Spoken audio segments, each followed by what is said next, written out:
Sentencing postponed for Michael Flynn, who pleaded guilty for lying to FBI agents. Trump's former national security advisor could face up to 6 months behind bars after cooperating with the Russian inquiry.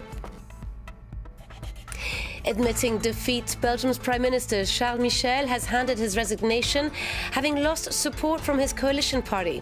The king is undecided whether to accept. And getting ready for the worst, the British government has agreed to activate all its no-deal plans should Theresa May's Brexit plan not get parliamentary approval. Hello, welcome back to the France 24 newsroom. Now, he's been accused by a federal judge of betraying his country. President Trump's former national security advisor pleaded guilty for lying to FBI agents and says will cooperate with probe into the Russian meddling in the 2016 presidential elections. Michael Flynn will be sentenced at a later date. He could face up to 6 months behind bars. Clément Bonneron has the details. He's the first Trump administration official to face sentencing in the probe into alleged Russian meddling in the 2016 election. But former National Security Advisor Michael Flynn will have to wait a few more weeks to learn his fate. After a 2-hour hearing, U.S. District Judge Emmett Sullivan agreed to postpone his verdict to ensure Flynn continues to cooperate in the Russia probe. Trump's former aide, however, was not spared any criticism, the judge calling his behaviour, quote, abhorrent and accusing him of selling his country out. Flynn pleaded guilty in December 2017 to lying about his contacts with the Russian ambassador in Washington, while he served as a high-profile advisor to Trump during the 2016 campaign. He's also been accused of conducting paid lobbying work for Turkey during that same period. Flynn was fired by Donald Trump just 24 days after taking office, but the president has since voiced support for him. Hours before the hearing, Trump wished him good luck in court, denouncing the tremendous pressure put on him regarding the Russia probe. Later on Tuesday, the White House once again lashed out at what they said is a politically motivated investigation. What we do know that was inappropriate by own self-admittance of James Comey is that the FBI broke standard protocol in the way that they came in and ambushed General Flynn, and in the way that they questioned him, and in the way that they encouraged him not to have White House counsel's office present. A status hearing is now scheduled for the 13th of March. Flynn's plea agreement means he could face a sentence of between 0 and 6 months in custody. Where our international affairs commentator Douglas Herbert, he shed more light on the judge Emmett Sullivan's decision. This judge is known for being slightly eccentric, to put it mildly, has been known to take a very hard line, especially against prosecutors in the past. So while yes, an unexpected turn of events at this court hearing, because let's remember, we went in the narrative, the storyline earlier today was basically that Michael Flynn, both the prosecution and his defense lawyers, had both asked for little or no jail time, essentially leniency, saying that he had cooperated extensively with the Mueller investigation. And instead, you get this judge basically giving a real lashing, a tongue lashing, chewing out Michael Flynn in no uncertain terms, saying, I can't, and saying, quote unquote, I can't hide my disgust at this crime. And as you said, accusing him of treason, of selling out his country. It left as you can imagine, the defense in an awkward position here, because the judge wanted to make clear, do you want to continue, today with the sentencing as planned? They took a break. The lawyers discussed it, and they came back and they basically requested, a postponement in order for their client to be able to continue cooperating with Robert Mueller. And perhaps, and this is all speculation because we really can't go into the judge's mind, but if the sentencing had happened today, it would seem from some of the language that the judge uses, very harsh language, laying into to Michael Flynn, that he would have been inclined to sentence him, to give him hard jail time. Douglas Herbert there, speaking a little earlier. Meanwhile, President Trump's charitable foundation is to shut down and distribute the remaining funds, that's about $1.7 million, to other non-profit groups. The New York Attorney General alleges there was illegal conduct by misusing the assets for business and political purposes. The lawsuit seeks $2.8 million in restitution. Donald Trump and his 3 eldest children are barred from running any other charities in New York in the next 10 years. The president's campaign, transition, inauguration and real estate empire are all under investigation. In Belgium, the Prime Minister Charles Michel has handed his resignation to the King, who has not yet accepted his offer. Charles Michel was weakened by the loss in support by the biggest party in his coalition. The Flemish NVA triggered a vote of no confidence after the Prime Minister agreed to cooperate with the UN's pact called the Global Compact for Migration. Elections are set next May, but there could be an early vote in the next 40 days should Parliament be dissolved. Our Brussels correspondent Pierre Benazet tells us more. Charles Michel fell victim of a motion of no confidence vote that was tabled by the 4 leftist parties in the Chamber of Representatives, as it is called in Belgium. That is the Greens and the Socialists, both on the Flemish and on the Walloon side. He had proposed them to support his minority government until the coming elections. The general elections are supposed to take place at the same time as the European elections by the end of May. And he proposed those parties to help his government take care of affairs until this date, and they just basically said no. So he said he was going to tender his resignation, and he was going to go to the palace in order to tender it officially. Well, Belgium is among the 85% of the UN member states that approved the pact signed in Marrakesh on December the 10th.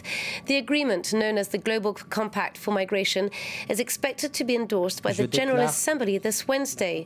This despite the US's fierce opposition and quite a few EU countries, such as Austria, Poland, Bulgaria and Italy, that they did not attend the meeting in Morocco, stating that the decision on signing must be made by their own parliament. The aim of the pact is to fight human trafficking and to ensure safe, orderly and human migration. Well, it was the last meeting in Theresa May's cabinet before Parliament breaks for Christmas and New Year. It was agreed that 3,500 troops would be on standby to help from a no-deal outcome, fearing that the Prime Minister's Brexit plan will not get approval from Parliament next month. Nick Rushworth has the story. The last cabinet meeting before the Christmas break and an agreement to activate all the government's no-deal plans. Households and businesses are being warned to get ready for the worst. The government's priority remains to secure a deal, but we need to recognise with 14 weeks to go that a responsible government is preparing for the eventuality that we leave without a deal.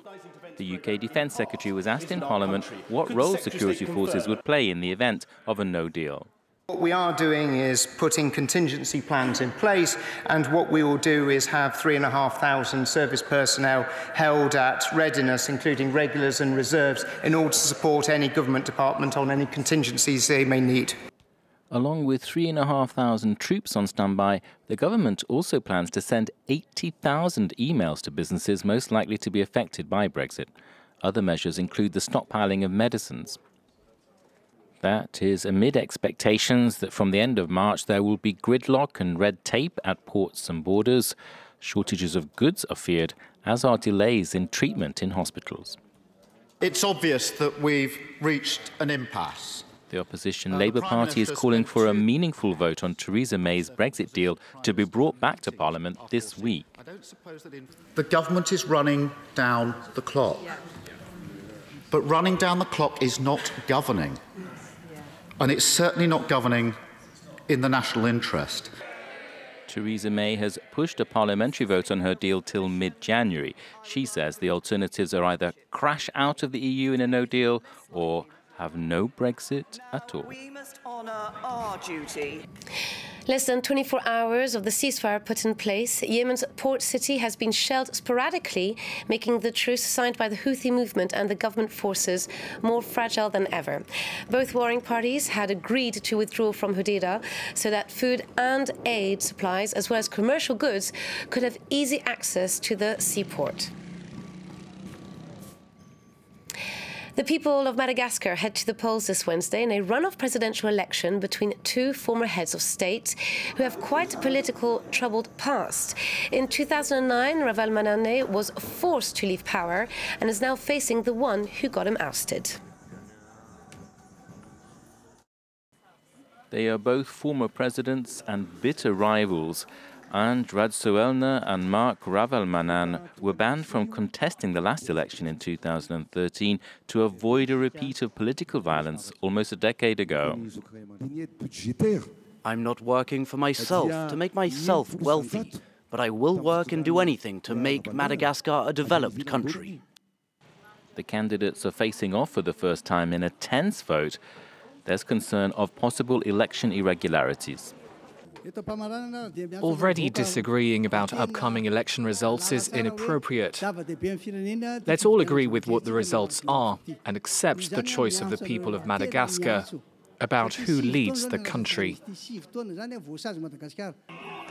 Ravalomanana ruled from 2002 to 2009 until he was ousted in a military-backed coup that installed Rajoelina in power.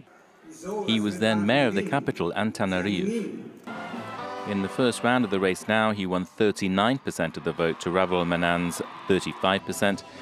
Nicknamed the DJ, he has staged spectacular rallies. Some of his policies, however, have been dismissed as unrealistic.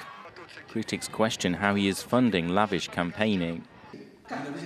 Ravalomanana, a generation older, is known as Daddy. He has styled himself as father of the nation, after in the past being accused of acting like a dictator. 5 weekends of protests in France has made the police and the gendarmes realize how they are in dire need to improve their work conditions. Providing all this extra security has taken a toll, and so they have decided to go on strike this Wednesday. All police stations are closed down, but will answer to emergency calls only. Overworked and underpaid.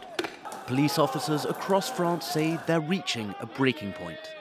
But on Tuesday, the government announced officers would receive a €300 bonus for their efforts. The state currently owes almost €275 million to its police officers for overtime, a debt accumulated not in recent months or years, but over the past decades. The last few weeks have been extremely difficult both in their commitment, but also in the violence they have suffered, with attacks sometimes intended to be fatal. Police have struggled to contain the chaotic Yellow Vest movement, in addition to student protests. And in the build-up to Christmas, markets and shopping areas require extra security, especially after a terror attack in Strasbourg last week left 5 dead and 11 injured. Our job is to assure civil order, but given our working conditions, we're unable to do so. We're asking local authorities to cancel their firework displays if possible.